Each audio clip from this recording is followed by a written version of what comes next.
must be our goal and our guide. And all that we strive for as a human family, dignity and hope, progress and prosperity, depends on peace. But peace depends on us.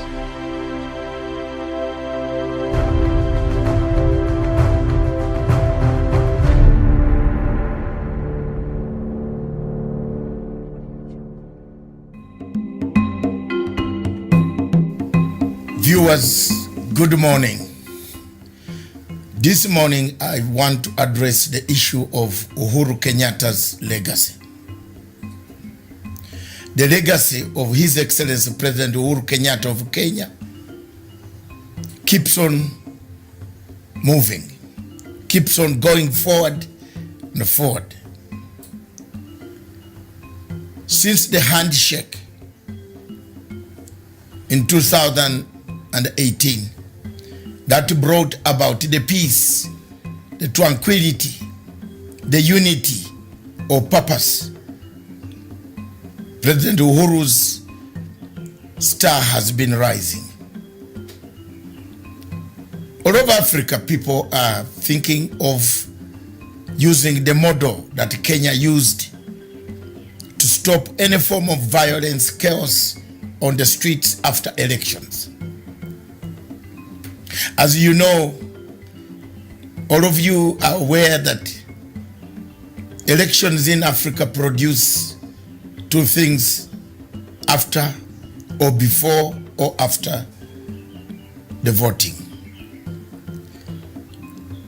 Disputed elections, winner takes it all, loser doesn't accept the results. But the Kenyan model takes us miles and miles away from the normal type of democracy. The democracy, a negotiated format, a consensus format. A democracy that gives consensus a chance.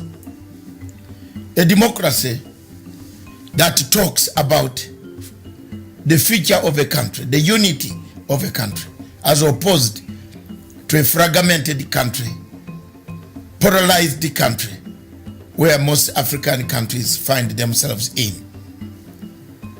We have seen in the last 10 years or so, most of the elections in Africa have been contested by the opposition. Very few people in Africa, countries in Africa, where opposition has conceded defeat and come up to congratulate the winner. We have seen the South African model has worked very well. The Ghanaian model has worked so well. I don't see any other country in Africa where the models have worked well. I thought it would be Sierra Leone, but today we see Sierra Leone going back to the same ethnic tensions, as you can see from the reports that are circulating in the international media and the local media. So elections in Africa are contentious issues. They create a contentious position, create a departing point for the people of Africa, of that particular nation.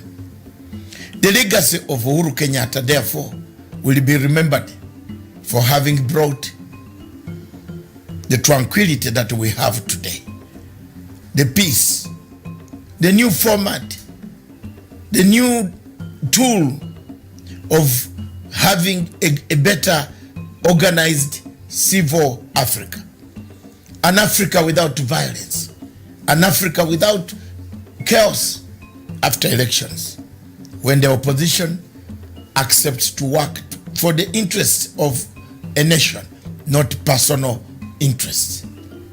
This has worked in Kenya, and thank you very much, Your Excellency President Uhuru Kenyatta, for the tenacity and the steadfastness that you have guided this handshake up to today. For those who want to mutilate the handshake belittle the handshake. One lesson they should learn is to look at Libya. Libya was once a territory we all respected. It is no more. Let's keep the handshake and the legacy of President Uhuru Kenyatta. Thank you.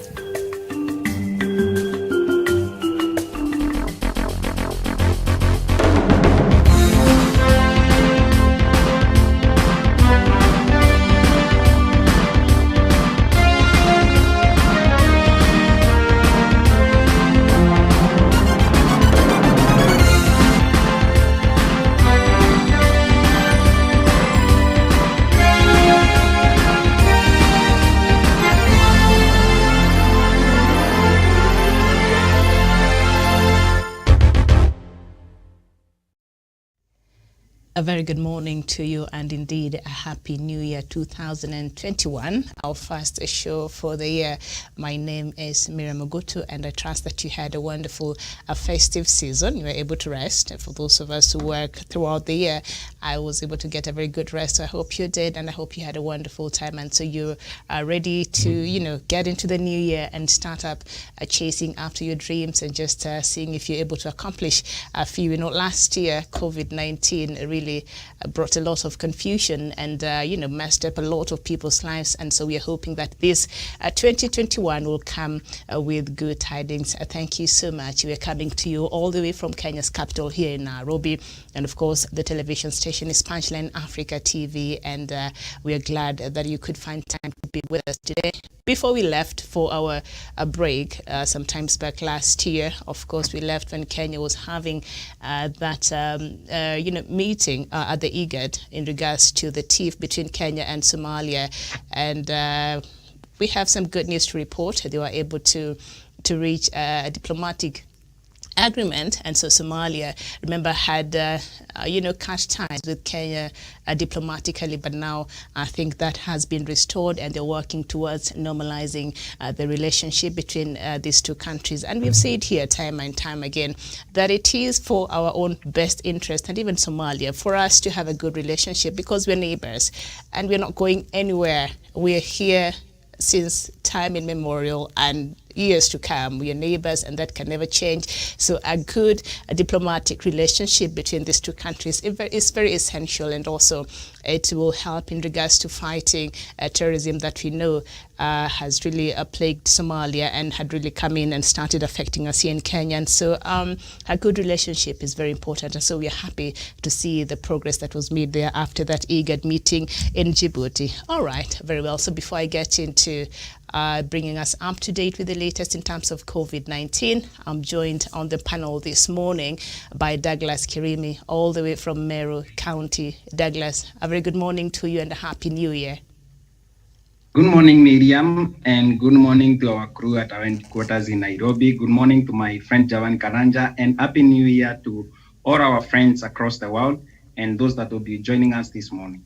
Thank you. A happy new year to you too. And also, we're also joined by Javan Karanja from Nanyuki. Javan, good morning, and also a very happy new year to you. Good morning, Miriam. Good morning to our viewers. Good morning to the crew at the capital of Nairobi. And a happy new year to all our viewers wherever they are watching us from.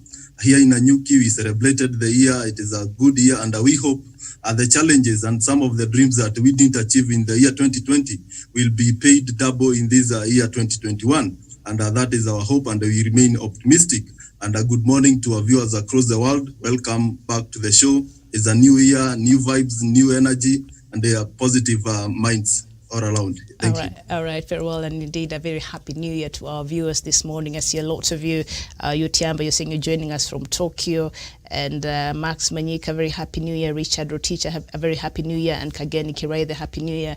Keep writing. I shall be going through some of your comments as we proceed with the show. And of course, across Africa, we have so much to look for this year. We know Uganda is going to its election, but that is a conversation that we shall be having later on at 3 p.m. on the news making headlines across the continent. So right now, let's just get into our topic of the day. But before we do that, the latest in terms of COVID-19 in the country. Kenya so far has confirmed 96,802 cases. The death toll in the country is 1,685. Recoveries is 79,073 cases. Uganda confirmed cases have topped 35,922. The death toll in Uganda is 274. And recovery stands at 12,037, and South Africa has hit the 1 million mark right now at 1,100,743. The death toll in South Africa, being the leading country in Africa, is 29,577. Recovery stands at 903, 679 cases, and the total cases in Africa this morning is 2,500,254.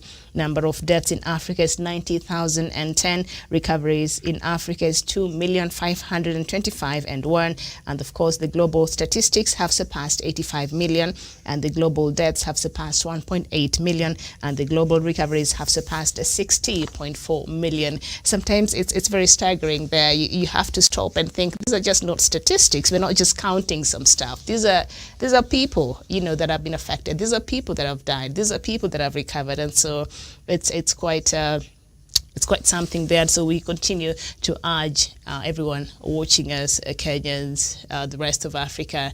COVID-19 is still here. So wear your mask, sanitize, and wash your hands when you can. Not when you can. Actually, it's mandatory. And social distance wherever you can. But most importantly, make sure you have that mask on at all time when you are out there in public. So let's just get into the headlines this morning, and we start with the Standard newspaper. The schools gamble, braving the risks. Nation takes a bold step as 15 million learners tiptoe back to class after 10-month closure, and sure that the future holds. From today, every available space, including tree shades, will be converted to classrooms as government rolls out measures amid a serious concerns. Douglas, our children are going back to school this morning. That is the most important thing that the government has done. And we saw the ministry and also an interministerial meeting yesterday where the government assured Kenyans that our children will be able to go back to school. Remember, I have been able to talk to most parents and across the nation, and most of them don't want their children at home at all. They want their children to go back to school, and we are happy that the government has put in place measures. We saw the assistant minister for education in Murang'a, actually in Kigumo constituency, inspecting the Ministry of Education desks that were supposed to do social distancing and all that. This program is being rolled out, and I hope that it covers across schools across the nation, so that our children can be able to get an opportunity to study without necessarily contracting a coronavirus. And also, as we are aware, the government has committed itself to be able to pay for the children mask, and also make sure that our children study well. And we thank government for what they have done and the measures they have put in place. And we urge parents, including those that can be able to rely on government, to put an extra measure for their children, so that our children can be safe in school, and so that they can be able to recover what they lost in the year of the pandemic. Mm-hmm. So this is not a fault of the government. It is all over the world, and many schools across the world have not gone back to school, and also those that went to school and to cross again and go home. And also others are continuing. So we pray and wish that our children will go and get the education that they really deserve to be able to change their lives. All right, so some of the measures, Jevan, before you just come in, some of the measures that the government has urged the schools' heads there to put in place is one, the schools to convert all open spaces into classrooms. Number two, all teachers and students to wear masks at all time. And then number three, teachers and other staff aged 58 or with pre-existing conditions to work from home. I don't know how that's going to happen, because by teaching, you have to be in class to teach. And we know a lot of our schools are not connected, internet-wise. So I don't know how that's going to work. And then number four, all schools to ensure adequate hand washing stations. Number five, non-essential visits to school by parents and guardians banned. Number six, all extracurricular activities suspended for 90 days. Number seven, school heads to maintain a register of all sick students of teachers or of students or teachers, inform health authorities. Jevan, is this enough? And are we hoping, or are we going to see the heads of schools, because right now they are mandated to ensure some of these measures that have been given out by the Minister of Education will be implemented?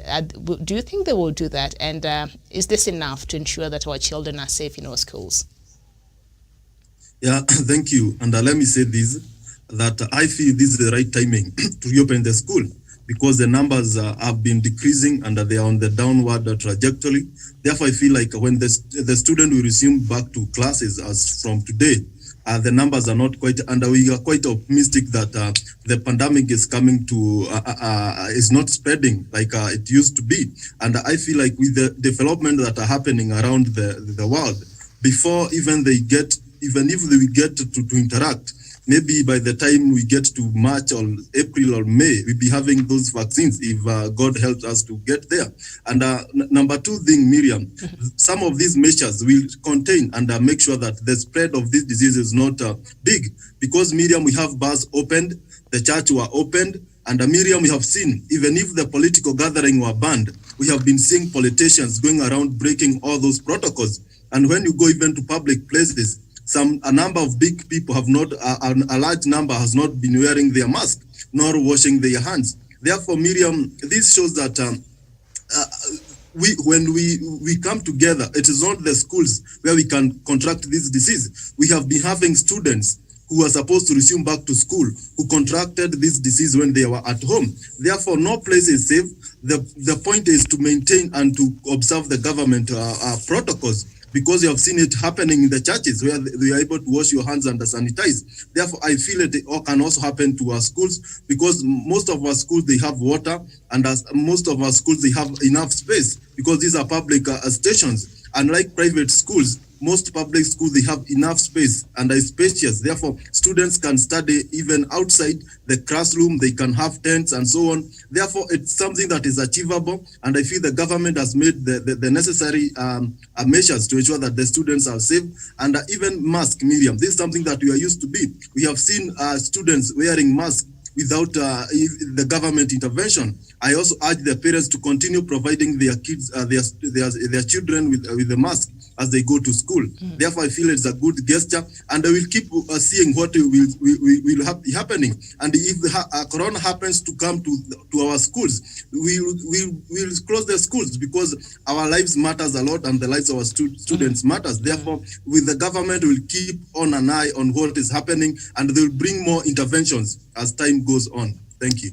Absolutely, and I know a lot of parents are worried, especially for those who have children in the lower grades there who might not be able to really, they might forget to wear the mask, but I'm sure the teachers will be there and will be very vigilant to ensure that they do that, and it's understandable. A lot of parents are worried this morning, but I think we have to start adopting, because this COVID-19 is here. It will go away, but not now, so a whole year was wasted last year.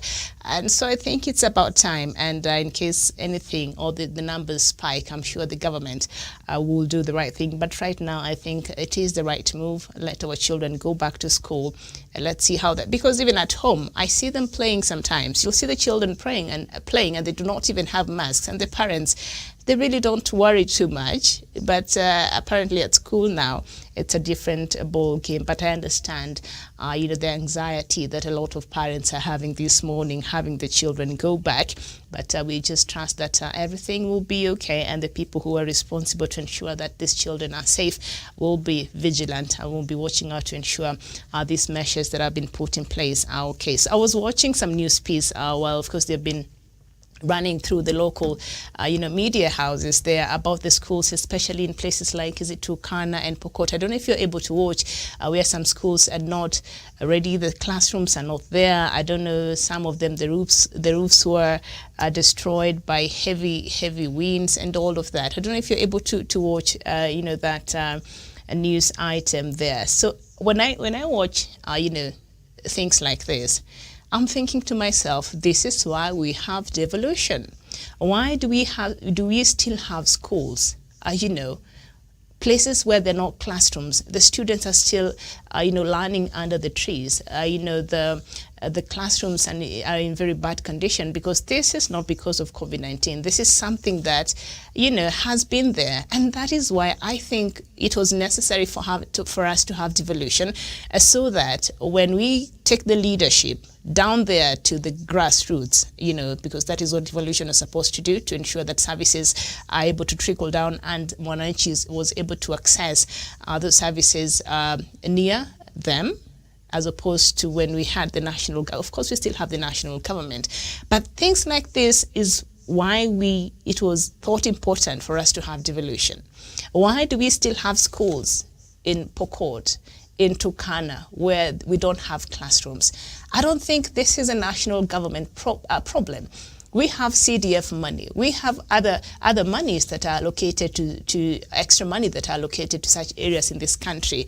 Why can't the people in these areas demand for better? Because this is unacceptable. And I know it is easier to start complaining about the government, but I think this is what the county governments are supposed to be solving. You're supposed to be ensuring, Governor Nanok, that you have enough schools, in Turkana County, that you have enough schools in other counties, our governors. And so this conversation I saw a few Kenyans having a couple of days ago in regards to what General Badi has been doing in Nairobi, and for the short time he's been, the NMS has been in existence, the changes that we've been able to see.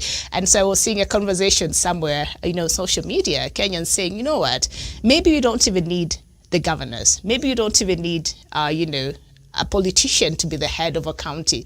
If we had several bodies, and this is a conversation we've had here in the rest of our 47 counties, perhaps we might start seeing, boreholes in those places that don't have, boreholes. We'll start seeing classes, because these are people who have no political interest, so they don't have to dance to anybody's tune, but they're just there to ensure that development is being implemented. And Dr. Matsanga, a lot of times before, always used to post this question: do we really need, us to be electing our governors coming from our counties? Because you've seen there has been a lot of politicking, and now when you see, with the experiment we've been having with Badi, maybe this could be, this could be the answer we need in the rest of the counties. I don't know, Javen, what do you think of it?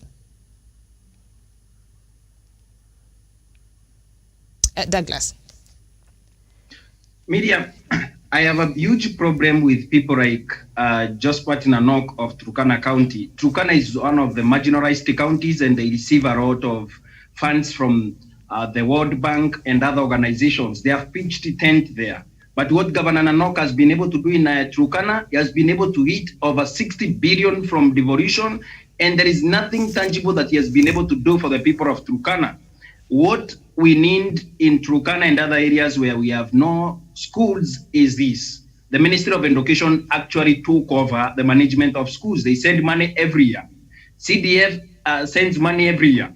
We have constituencies in Turkana, we have constituencies in Meru, we have constituencies all over, and they are sent over 100 million every year by the national government. For devolution of education, it is only the vocational education and also the kindergarten education that has been, the ECD that has been devolved. So we've seen counties build classes per, one class per school, in most schools. And at the end of the day, we have not been able to see that trickle down. We have not seen Governor Nanok stress that the children of Turkana are suffering. We have not seen Governor of Pokot, John Runyangapuo. We have not seen them stress on building schools and building infrastructure for their children. When my father got into provincial administration in 1980s, I used to see them, later in 90s when I was born, I used to see them do Arambes and also do infrastructure as a community. They used to come together as a people and able to do those things. But those things are not being done today because our leaders are relaxed. Our leaders are not able to come out and stand for their people. For example, in Turkana, we will keep being shown those pictures so that governor of Turkana will keep getting more money so that he can get more money to be able to stay with his family and also be able to keep politicking for, at the behest of the people of Turkana and the children of Turkana. Miriam, it is sad at this century, 21st century, when we can be able to see our children standing under trees, under small shrubs in the name of schools. What we are seeing today in Turkana and other parts of the country is unacceptable when Ministry of Education sends money every year. What these headmasters and also these administrators do, They steal that money that is meant for the poor children and the poor masses. For the poor masses of this nation to be able to access proper education in this country, we need to be able to prosecute these people and also stress that these people who are in charge of devolution, let's say in Turkana, in Pokot, and other countries, in Regio Marakwet, that our children can no longer, it is no longer tenable for our children to continue standing under trees and also standing from the sand. Their books are sand. Miriam, at a point where the Ministry of Education sends books and money for books and pens and pencils for our children, we have a school where people study using the sand. We have unpaid teachers, we have unpaid people who work for our children across the nation, where people who are in charge of this steal our monies. What I think we can be able to do is that we don't need governors. The only thing that benefits governors, including when Douglas Bundi Kiremi is elected the governor of Meru at one point in his life, will benefit his wife, his girlfriends, and his family. Their mothers are going to grow, and my brothers are going to get rich. What we are doing today is that we have enriched more. We have made Kereito Murungi a better billionaire. We saw Mudomi Njuki store, even with his in-laws, with the son and the wife. We have seen Kasaine, governor of Samburu, store with his family and his wife.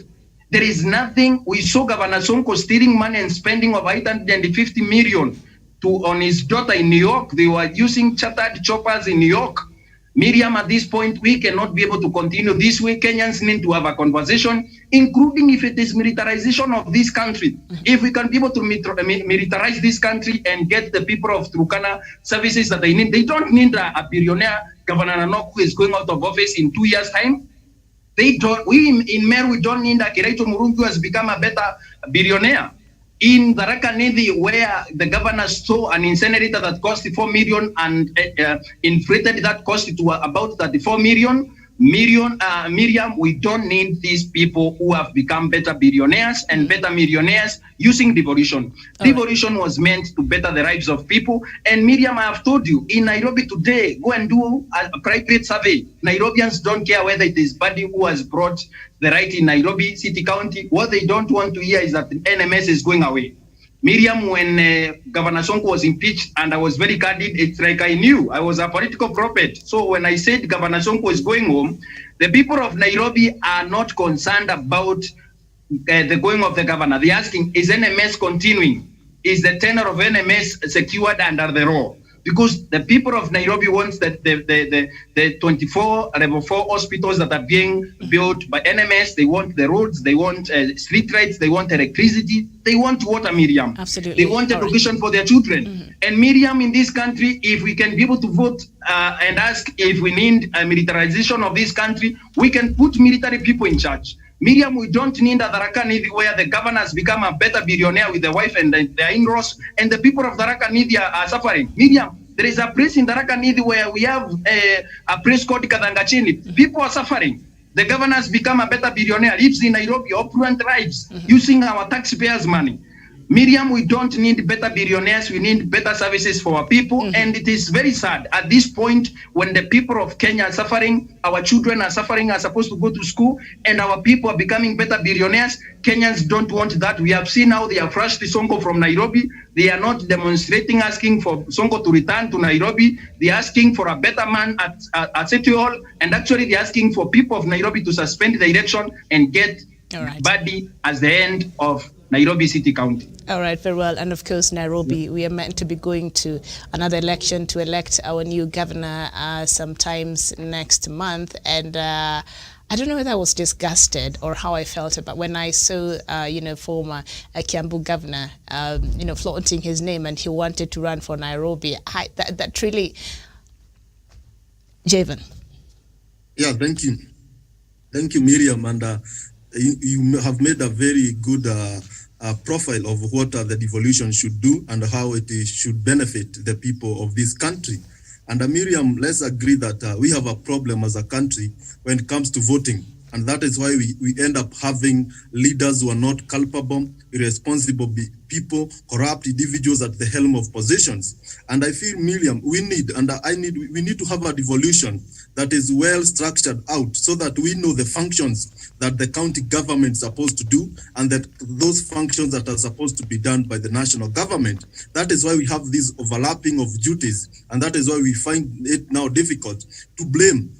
We don't know who to blame for the lack of classrooms in our schools, because we have members of parliament who even don't know their roles and they are blaming the governors.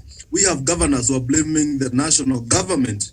And I feel like education was divided. We have the early education, the polytechnics and so on that were left for the devolution. And we have the members of parliament, they get the CDF and they can use it to construct these classrooms. We have seen quite a number of members of parliament who are battling their classrooms, getting them tiled and so on. Therefore, the problem here is the kind of leaders that we have.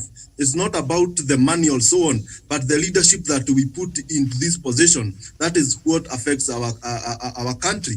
And I see a situation whereby if we have enough advocacy for good leadership, civic education, Kenyans might start voting people of accountable, people of reputable character, people who can bring development to these people. And Miriam, it's shameful to see in the 21st century as schools with no classrooms, schools where people sit under the sun in the name of getting education. And we have been having independence for almost 60 years. Therefore, we have a disconnect between the leadership of the service delivery of we need to the people and the kind of leaders that we vote into this position. And it's shameful that the counties, Miriam, like the example that you have given, Turkana and West Pokot, they get the huge amount of money. These people, the population in these areas is quite sparse compared to these other areas. Therefore, to my thinking, I see those are the places that are supposed to be even more developed, because the number of people is small and the amount of money that they're getting is huge. But because of one or two, three things and the corruption, that is why we can't see this happening. I feel we need to work a situation whereby any corrupt leaders, they should be denied in 2022 a ticket to fight in any other political office or public office. These people deserve to be in prisons because they are denying Kenyans basic services, basic facilities that will better the livelihood of Kenyans. A person who studies under the tree and a person who studies in good schools in Nairobi and in other lavish areas, you cannot compare them even how they understand things, the exposure they have. Therefore, we are denying. And that is amounts to even to a basic violation of human rights, because when you go and deny these children the basic education, then you are not doing them good, but you are making their future doomed. Absolutely. All right, very well. And I saw when the CDF was introduced during Mwai Kibaki's time, a place like my village, for the first time, schools that were muddy, now you don't see mud schools. They were built through CDF, new classrooms, electricity and all that after the CDF was introduced. So I do not understand what the leadership in some parts of this country are doing. It was easier to blame the national government, but, now there has to be some change, and I think it's about time Kenyans understood that it is their responsibility. In the Constitution, Kenyans, a lot of power has been vested in the citizenry of this country, but I think we don't understand.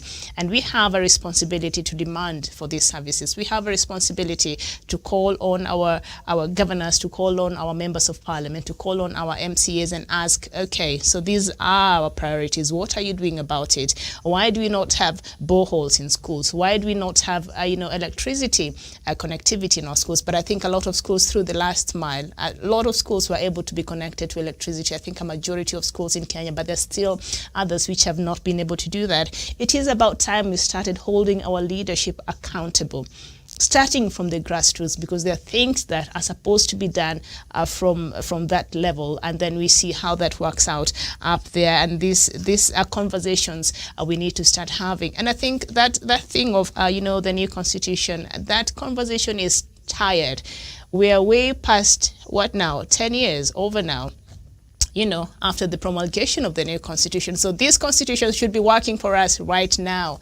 Devolution should be working for us right now, because in the first 5 years, they're still putting structures in place. And so there was that excuse. But for right now, governors, they need to have had their act in order. And when, our former Auditor General, Oko, I remember when he was, when he did the audit in the counties, and a lot of monies that is allocated to these counties only go to very things that don't even make sense. And very few percentage goes to development matters. So do we need to rethink our devolution, and do we need to rethink who perhaps should be heading these counties? I think that is the conversation Kenyans right now should be having.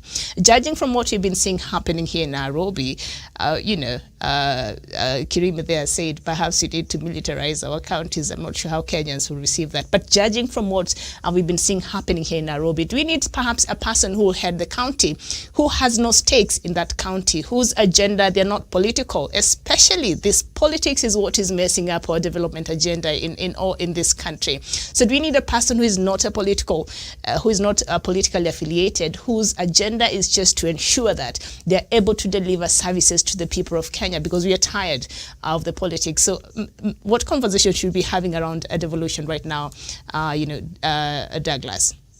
Should we rethink who heads our counties?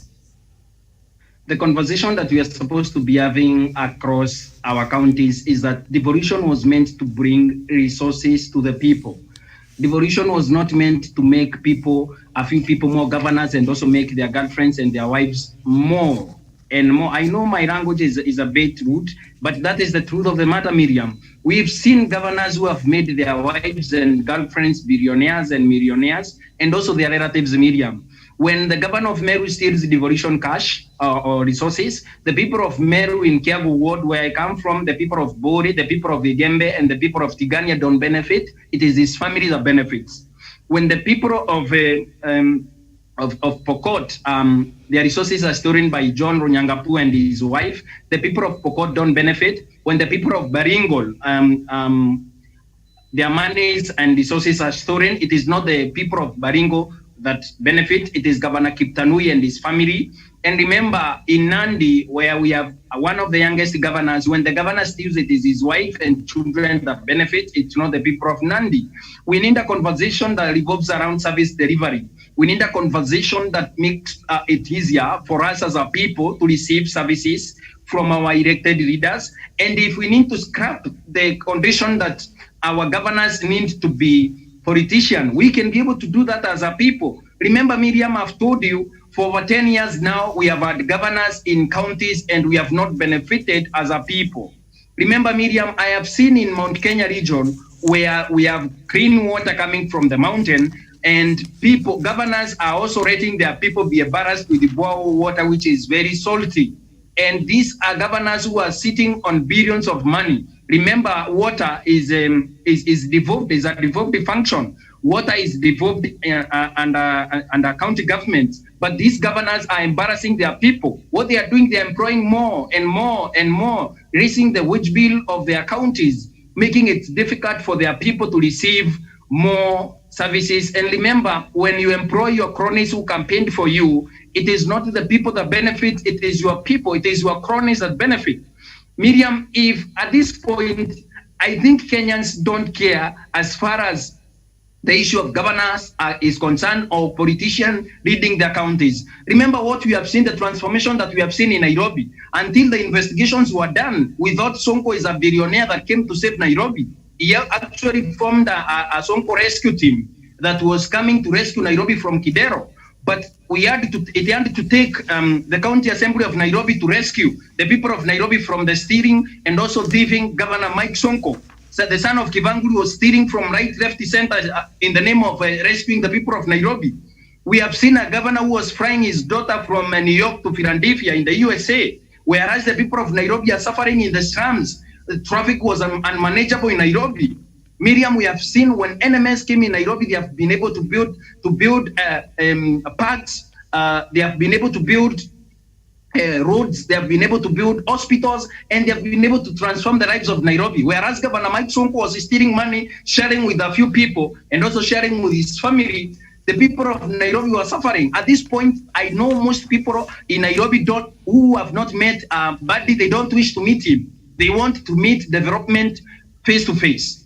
Miriam, at this point, I know the people of Meru don't care who is at the M, and they don't care if it is a militarized system. What they care is the services to the people. Let me pose a question to you, Miriam. You asked me this morning, what are counties doing? What are the people in our counties doing to be able to make sure that our children goes to school? Miriam, I can tell you without a shadow of doubt, and I'm speaking for millions of parents across this nation, when CDF gives out bursary funds goes to their cronies, and a few people go back and steal that money from schools, and it does not go to the poor people. Miriam, this morning I can speak authoritatively for the people of Meru and the people of the world that across this country, in the countryside, I don't know about Nairobi, when bursaries come, bursaries are stolen from CDF, and actually the bursaries that come from county governments are stolen from the poor people.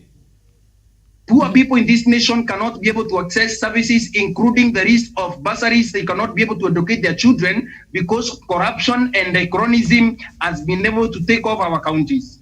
The people of Kenya don't care who is in charge, and they don't care whether that man is elected or that man has been put there like NMS was put in place through a deed of transfer. What Kenyans care is that the services are delivered to the people. Miriam, what does a deed of transfer mean to a person that is in Kibra, that is in Mukuru Kwanjenga, that has a Datamak for the first time? They have electricity, they have a level 4 hospital. Miriam, remember, hospitals in this nation are in a mess. Governors have stolen funds meant for hospitals, and they have eaten that money with their families and their girlfriends. At this point, Miriam, the people of Kenya don't care about what happens with these governors. All right. If we scrap the issue of governors being politicians, well and good. The people of Nairobi are happy today because, Miriam, this is a case that people of Nairobi need to see and see from the prisms of what we are seeing. Miriam, I have no children in school. I have no children actually in this world. But I'm suffering because parents are suffering across the nation. Bursaries are not getting to the rightful people. People in this nation are not getting what they are supposed to be getting because a few people are stealing. What if we take these people to prison, militarize our counties, and get services to the people? Okay. Better. All right. Well, thank you so much, Tankoi Adam.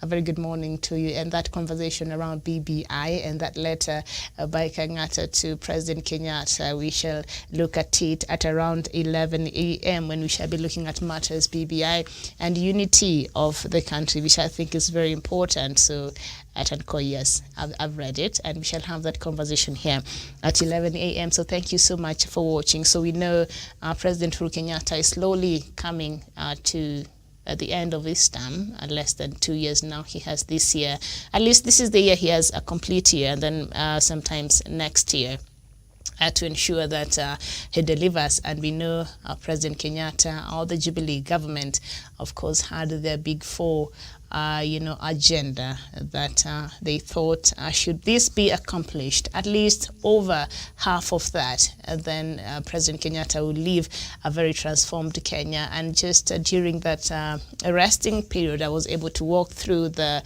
Park Road there. We know NMS has been building a bus stop there. It's quite lovely. I was really pleasantly surprised. I'd never walked through that stretch up to somewhere down there.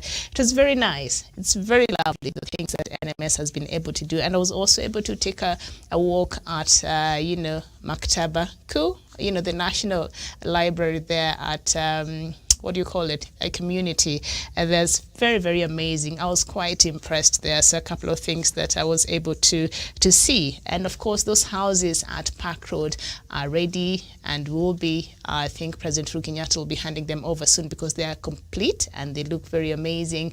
And the Kenyans will be able to benefit from the affordable housing there. Just a couple of things I was able to observe. I actually took my time to went around and look at some of these, initiatives and see how far, the government has been able to accomplish. Unfortunately, Douglas, I was not able to go see the floating bridge. That was one of the things I wanted to do, but I did not get time to go to the coast this time to look at that. But that is something that I'll do very, very soon. I just want to have that experience, the floating bridge there at the Likoni Ferry. So moving forward, as we enter into this very busy Javan, and we know President Uhuru Kenyatta's legacy is at stake. what would be your advice if you were to advise President Uhuru Kenyatta today and how to go about, to use the time that now he has already, the time that he has, that is not so much, and he still has a lot to do in terms of, making sure some of these things have been implemented. How would you advise him to go about it, Javan, in terms of priority? Thank you, Miriam, for that great question. And before I answer that, let me say one or two sentences in the previous question that you asked Douglas on what we should do with our devolution. Miriam, I feel like we should make sure that devolution works for the people, but it does not work for those who are governing or for those who are overseeing or supervising the devolution. Therefore, we need to make it work for the people, and we need to have more resources. And as the BBA proposes that 5% of the national revenue going to the counties coffers, and that is something quite significant, because, Miriam, we are not saying that the devolution has failed. We have seen some counties where devolution is working, where people are getting roads done through the county government, the rural roads. And we have seen areas where devolution is making people get water. It is doing a lot of things in terms of agriculture and so on. And that's something that we must say that if we get the right leadership and we combine it with enough resources, then devolution can work for us. And we have clear duties between what the county government is supposed to do and what the national government is supposed to do, so that we avoid the overlapping of duties. So, for example, we have the national, we have the agriculture at national government, we have agriculture at the county government. Therefore, these things contradict a lot of people, especially Kenyans, because we are quite ignorant in matters of governance and so on. And that's something that can work effectively if we combine. So do you think, Javan, for effectiveness of devolution, do we really right now, because we can see 10 years now how that has been working, is it a time now perhaps as a country we should sit down and evaluate this devolution and see what can we change about it? How can we make it more effective? How can we make it more serving to Kenyans? Because as we speak right now, all we hear is politics, especially from our political class there, and that has overshadowed everything else that is supposed to be done in the county. So is it about time we took stock and how devolution has worked for us so far, or not? We need to sit back and do an evolution test and see whether devolution works for us. And I feel like this is something that will take maybe some time. But what I know, Miriam, in some places devolution is not working, and in some counties devolution is working. There are some people, Miriam, when you go and you touch on devolution and you talk about maybe taking those functions to the national government, they'll eat you alive because they have seen development courtesy of devolution. But there are some people who are suffering because of the devolution and the kind of leaders we have. Therefore, the problem, Miriam, I think, is the leadership, because we might have even the progressive constitution in the world. We might have even the best devolution and functions and its clear duties on what's supposed to do. But if we fail to have good leaders at the helm of leadership, then all these things will not work. It will become a trash and nobody will benefit from it. Therefore, it's about of having women and men of integrity leading this country. And we can make the chapter 6 of a constitution work effectively if we make sure it used when we go to the next election, so that anybody who have attained, anybody who is not clean, they should barred from running for political office. So at least we get clean people to run these factions. And that is my take on that. And I feel like devolution is working 50-50. We cannot say it's a success or it's a fail, but it can be improved for the better. It can be made better from what it is now, by having good leaders and having enlightened Kenyans who can make good decisions at the ballot and who knows the functions of the devolution. Because, Miriam, we have Kenyans who don't know the functions of an MCA, the function of a senator, the functions of a governor, and these people, they take advantage and they confuse Kenyans by shifting blame from MCA to governor, from senator, and so on, and the Kenyans are left there confused. I think we also need enlightened Kenyans so that they know what they want and who should do that for them. And on the issue of the President Uhuru Kenyatta, this is the year 2021, and he has 1 year and 5 months to complete his legacy, because from May we have 3 months for the campaign and so on, and maybe that time nobody will care on what he is doing, and people will be taken on the 2022 presidential and county elections. And one thing that he should do is, number one, he should continue working regardless of what the people are saying, regardless of what enemies of progress are saying, regardless of what those people who don't want to see him succeed are saying. He should continue working. He has proved it in the year 2020, where he have brought development to all corners of this country. We have seen the Likoni ferry. People were complaining that it's not work, but now effectively on the Christmas Eve, I saw people there taking photos, and the social media was full of those good photos from the Likoni floating bridge.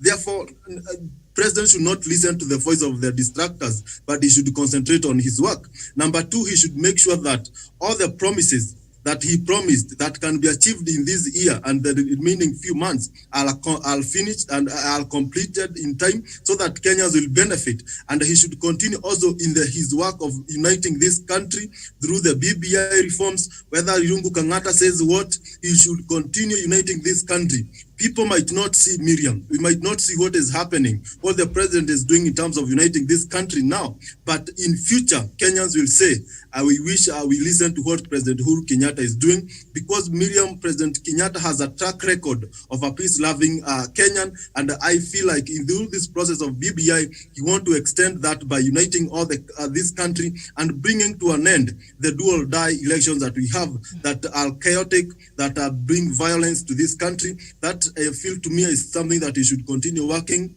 on. And those the development, he should ensure that instead of commissioning new projects right now, he should make sure that he works on the already commissioned projects, so that he bring them into conclusion, because it might be confusing to start commissioning, launching new projects, but he can do that if it's the project that will take less time to be to complete, like the Likoni ferry and so on. Mm-hmm. Therefore, I feel, and for me, I see the President Uhuru Kenyatta legacy is on track.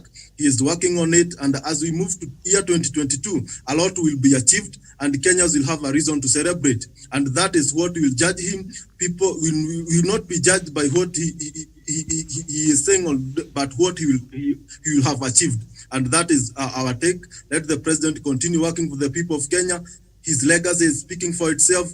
And when you go around, development are all over. I saw on the people coming to Nanyuki with the train today. The train has took over at 9 a.m. from Nairobi with the students and so on. Therefore, these are some of the development, and it's quite affordable, and the affordable housing and so on. Therefore, his legacy is still on, and we remember him even after he leaves office as one president who have set the bar, because what he is doing now, he is setting the bar. The president will come in future, will have a manual to look into on what it means to develop a country and what it means to uniting a country for a purpose of unity and development. Thank you. Absolutely. Thank you so much, Evan Douglas. As a young person and looking at the list of the things that President Kenyatta is, in regards to his legacy, we see there the Big Four agenda and other things that he's been working on, especially uniting Kenyans also has become part of his bigger agenda there. How would you advise the president to go about, doing some of these things in terms of urgency? Which of these matters, especially when you look at the Big Four agenda,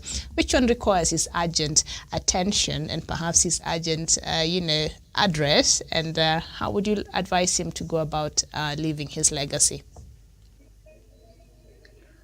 I think what I would tell the president to do now is to consolidate his legacy.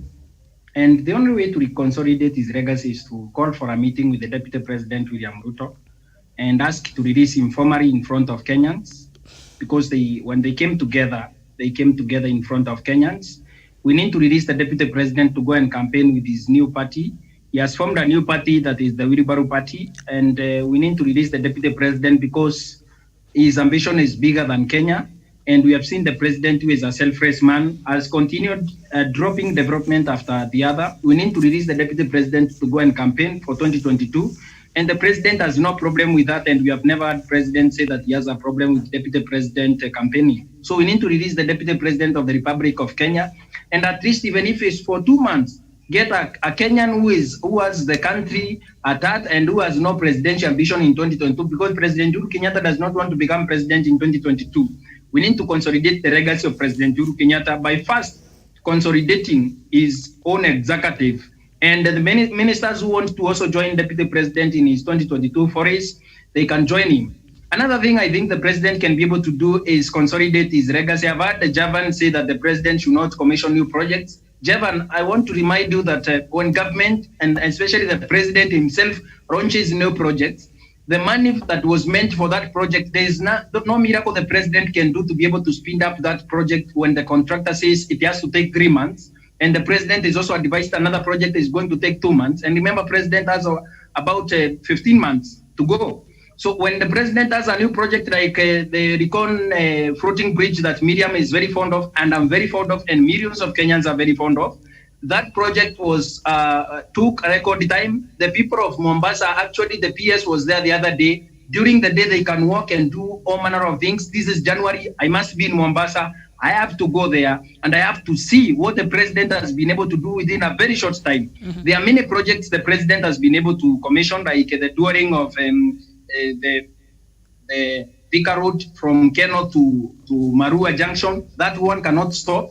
And there are so many others in Meru. There are roads that are continuing. The Nairobi Expressway that will be completed in 2022. And there are also a road in Miriam, I discovered there's also a road in Kitui, I think Kitui Kibozi Road that goes to Mutomo. That road, the contractor said he has been able to complete that road before 2021 March. So the road is already done. I think the president can commission it anytime. Those are the priority areas that the president can be able to do, and also consolidate his BBI agenda of uniting the country. The first one is now to make sure that he reconstitutes his executive and this the deputy president. The deputy president cannot continue being in government, whereas he's purporting to campaign from morning to evening. We need to reconsolidate that, reconsolidate the development that the president has been able to do in regards to Big Four agenda. We have seen his Big Four agenda being spearheaded by ministers who are very committed, like Peter Munya of Ministry of Agriculture, which is the backbone of this nation. We have seen them roll out programs after programs.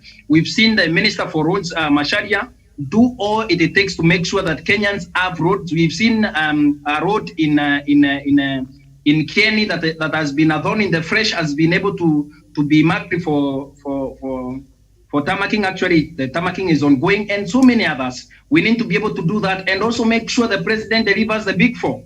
The Big Four, when the president said that the Big Four is not something that can be achieved in a single term, he meant this. A Big Four is a foundation that can be able to be built on by future presidents. Actually, if I decide to become president, I can continue building on Big Four so that we can be able to build this nation. We've seen the touch of Big Four in Ministry of Agriculture, in energy, in blue economy. We've seen president do things at the coast that were not done before. We've seen the president open up the economy of Kisumu through the port. And also the president is reviving the road, the rail system from Nairobi to Kisumu.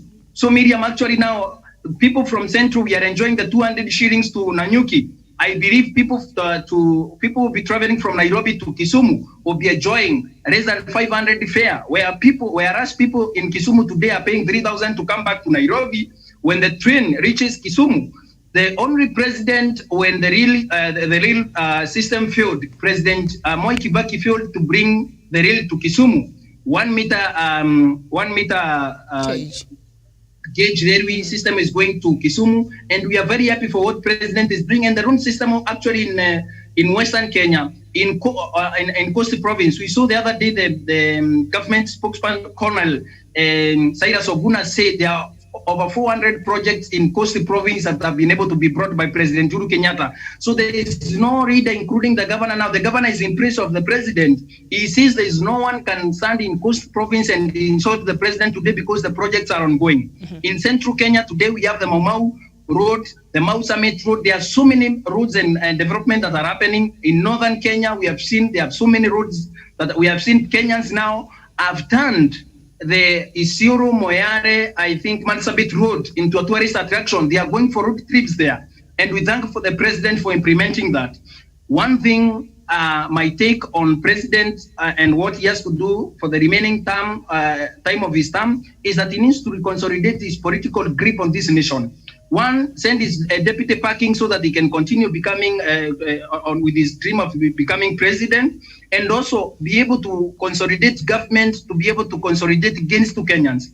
The president has done a lot of things. Many people have not seen that. We need to see more and more what the president has been able to do for Kenya as he consolidates his legacy, and his legacy is secure, Miriam. All right. So my number one take is that the deputy president should go home. Number two, the developments the president has done should be able to be consolidated. And number three, the BBI unity agenda should be able to be entrenched in the constitution so that we can do this thing and dust it by 2022. And the president, may God bless him and also give him energy to be able to handle his deputy who has become a very defiant man.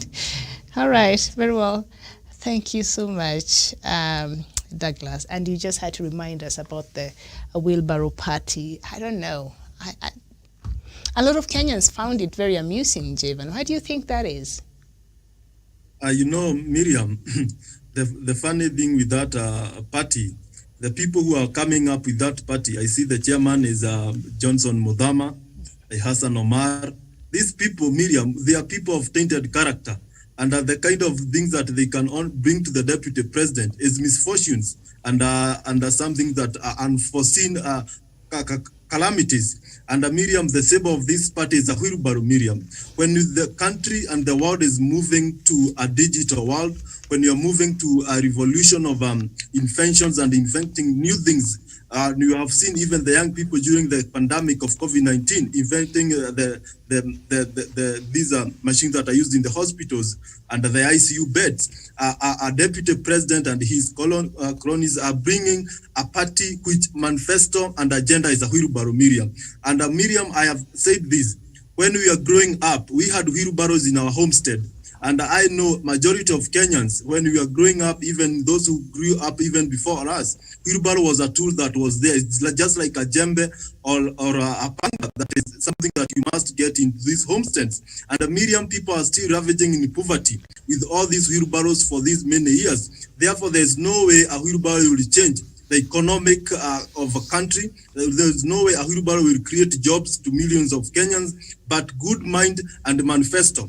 And Miriam, a party might be a party, but Miriam, we have not seen the deputy president selling his agenda. He has no manifesto. And I feel as a leader, being born from a peasant, a home by a peasant, being born from a poor background, that is not an agenda for the people of Kenya. He should bring his manifesto. He should bring an agenda for the people of Kenya, and a wheelbarrow and a hustler for his dynasty. That is another agenda that will better the livelihood of Kenyans. And yesterday we saw other people are coming in the political arena. We have Dr. Mugiza Kitui, who have declared that he will be on the presidential ballot in 2022. Miriam, Dr. Mugiza Kitui happens to be a son of a peasant. He is a hustler, and he is a man of a clean record. And I feel like hustlers, if you are looking for a clean man, then you have a better option than the deputy president. But hey, Javan, if we go by the description of hustler in the dictionary, I'm not sure if you want to call Honorable Mugiza Kitui. We saw how the dictionary describes a hustler. So yeah, we can't just assume everybody's a hustler. We are not assuming he's a hustler, yes. But from the definition that is in the public domain, and this is what the judge will use to judge. Remember the definition, the dictionary says... of the sound man thinking. Miriam, we have these words that they have a meaning, contrary in the dictionary, but when they're in the public domain, they are used to mean different things. Therefore, that to a normal thinking man, hustler means somebody who was born from a poor family. Not a con man. On that issue, I want to say that, let me not use the word hustler, but let's say Dr. Mugiza Kitui also was born from a humble background. Yes. He comes from a humble background like the deputy president.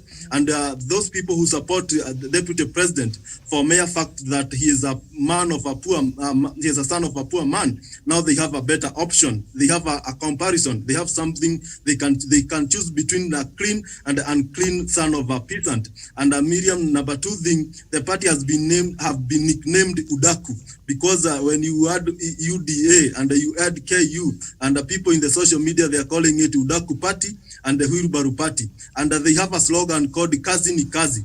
And Miriam, Kazi ni Kazi. And even when you scroll Kazi ni Kazi, even being corrupt, stealing public resources. Might be Kazi is Kazi. Therefore, let's wait and see how this party will transform. But we had TLP by Mongi Kunjuri. We have another party by Moses Kuria. We have another party by Jackson Madago. And all these parties, they are calling it vehicle that the deputy president will use. Let's wait and see which political party he will use to campaign for in 2022, because I don't think he will use Jubilee Party that he has sabotaged the agenda of the party. A Jubilee Party, he has said that is not working for the Kenyans. And we see a lot of is happening, Miriam. And this year has started with a lot of political heat. And we have seen even the Gideon Moi being chased away from Nandi. And a lot of things are happening. And we expect that this year will be interesting as we usher 2022, where gloves will be off and men will go in the political arena, and things will be sorted out in the field rather than the boardroom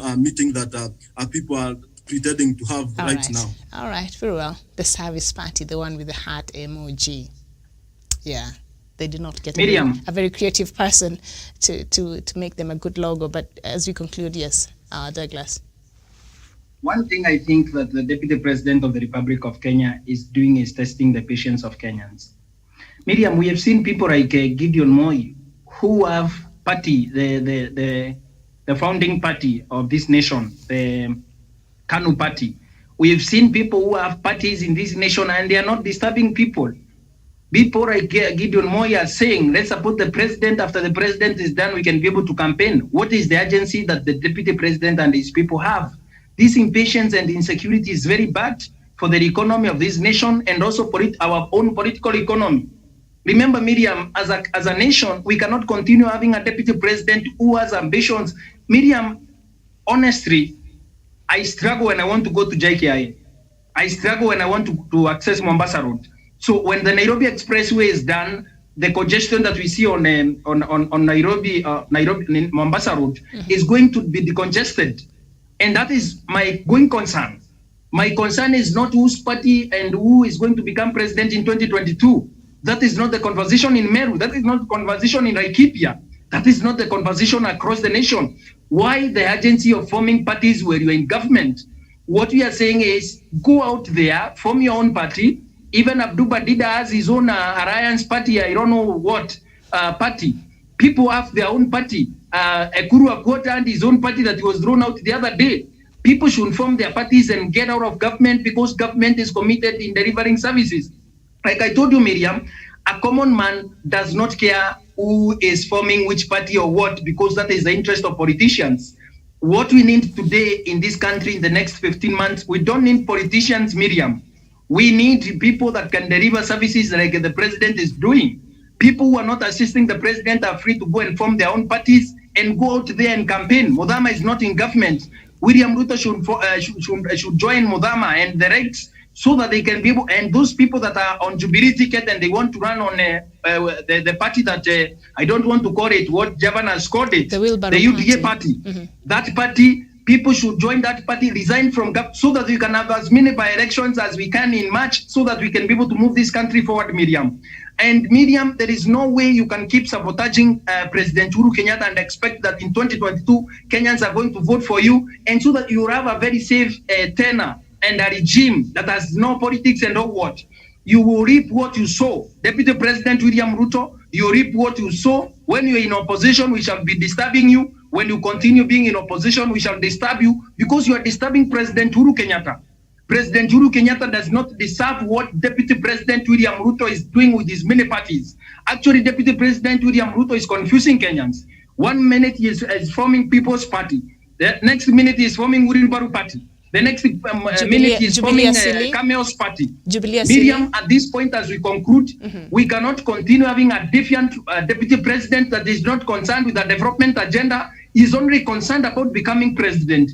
Miriam, we are all born, most of us are born children of poor people. We are all born children of peasants. And Miriam, we are all sons and daughters of small-scale farmers across this nation. Agriculture is the backbone of this nation. I'm a son of a poor son, of a peasant. Jevan is a son of a peasant. Every one of us is a son of a peasant, including Jomo Kenyatta was a son of a peasant. His parents died. Gideon Moi is an orphan. There is no way William Ruto can be able to keep playing the card of a poor person in this nation. Gideon Moi today is an orphan. He has no mother, he has no father. William Ruto was harassing him in Nandi the other day. Gideon Moi cannot be blessed by their own elders. And William Ruto wants to come here forming parties from morning to evening. Miriam, at this point, the President of the Republic of Kenya needs to stamp his authority as a president and chase William Ruto from government. William Ruto should be chased and go and form his own party so that he can be able to campaign and become what he wants to become. We cannot have a man who is so wrong. He cannot get sons of orphans. Gideon Moi is an orphan. So you're saying the poor card, Douglas. You're saying orphan cannot be able, Miriam cannot be able to meet Tarai Erodas so that he can be blessed and gone to see him grow in his own politics and also his own life. William Ruto has become a very rogue man. As a human being, William Ruto is a rogue man. As a politician, he's disturbing the president, and actually a man that harasses the children of the orphans. How can I trust him as a poor man? But he harasses orphans, that they cannot meet Tarai Elders to be blessed. Miriam, this is the man that wants to become the president of Kenya. It is very unacceptable. And William Ruto needs to apologize to Kenyans. And we shall come back. A son of an orphan, Gideon Moi. Douglas, and we shall come back at 11 and look at, BBI as the unity purpose in this country, and we shall look at that and all of the things that we've been seeing happening the last 2 weeks. And I think we will talk about that because we are a democracy, and any Kenyan should be allowed to go anywhere, and that is what I think one of the key things that President Uhuru Kenyatta is working on, that also necessitated the BBA as we have it today, so that some of these issues are able to be addressed, so that when I go anywhere in Kenya, I should feel at home. All right, and I should be at peace. And if I'm a politician, I should be allowed to go there and speak my mind respectfully, and see if I can convince Kenyans, regardless of my tribe. So I think that is very key. And we shall look at that in the unity of purpose when we come back here at 11. Douglas, I hear you, but we have to end right now. And that wheelbarrow party, when I saw that, I was like, this looks like hard labor. I'm not sure, but we shall talk about that at 11 a.m. Jevon, I will not even have you give a last word because our time is gone. We shall be back here at 11 and we shall continue this conversation, and we shall look at matters BBI, and that is why I did not look too much into the headlines there, that letter by Kenyatta and the rest of the issues that touches on BBI, because it's a new year and this conversation will continue. And I think as we go towards the referendum that is expected there in June, we are likely to see political temperatures even heighten, and we shall see Douglas there continue to be very passionate there. All right. Thank you so much, Douglas. Thank you, Javen. And thank you, our viewers, for your time. Let's meet here at 11 a.m. as we discuss matters BBI and the unity of purpose and why it is important for this country. My name is Miriam Mugutu. Good morning.